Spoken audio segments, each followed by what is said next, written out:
નમસ્કાર, હિન્દુસ્તાન કી ધરોહર અખબારના digital platform પર આપનું સ્વાગત છે। હું આપની સાથે સોનાલી મોરે વાત કરવી છે પંચમહાલ જિલ્લાના કાલોલ તાલુકાના વેજલપુર ગ્રામ પંચાયતની।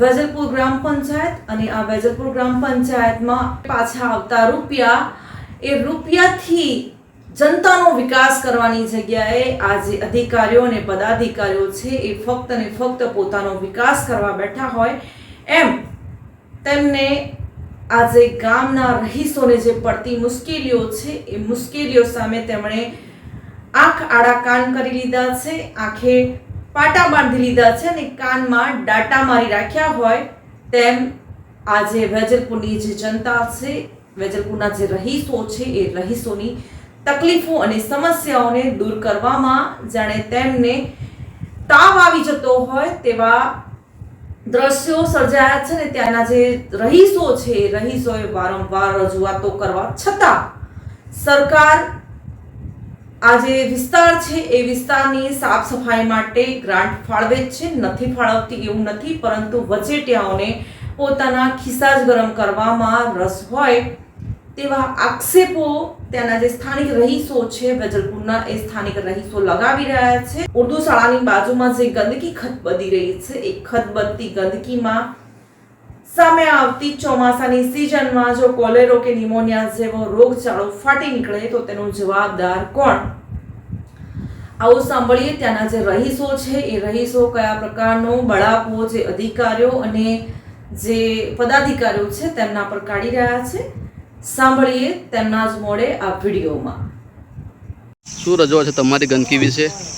આ ગંદકીની રજૂઆત અમે વેજલપુર ગ્રામ પંચાયત તલાટી કમ મંત્રી તથા વેજલપુરના સરપંચશ્રી અને તમામને રજૂઆત કરી છે। વોર્ડ નંબર 8ના સભ્ય છે એમને પણ રજૂઆત કરી।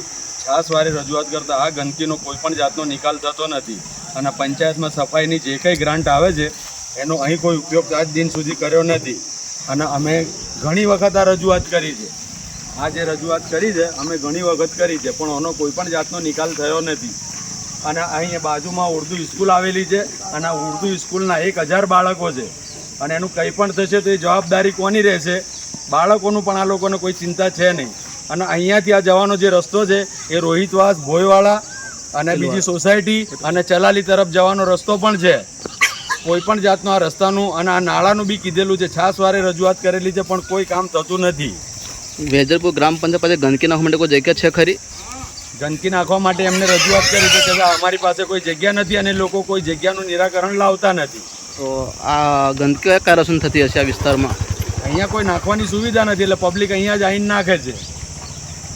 તો તમે ગ્રામ પંચાયત સાફ સફાઈ કરવા માટે રજૂઆત કરી? કોઈ ઘણી વખત રજૂઆત કરી છે, લેખિત અને મૌખિક બી રજૂઆત કરેલી છે। ત્યાંથી શું જવાબ આપવામાં આવે છે આના વિશે? બસ થઈ જશે એટલું જ વાત કરે છે પણ આજ દિન સુધી કોઈ રસ્તો થયો નથી આનો। કોઈ લેખિત કે મૌખિક રજૂઆત કરી છે પછી તમે આના પછી બી? સરપંચશ્રીને બી રજૂઆત કરી, તલાટી સાહેબને બી રજૂઆત કરી પણ કોઈ કાર્ય અહીં કોઈ કરવા આવતા નથી। શું નામ તમારું?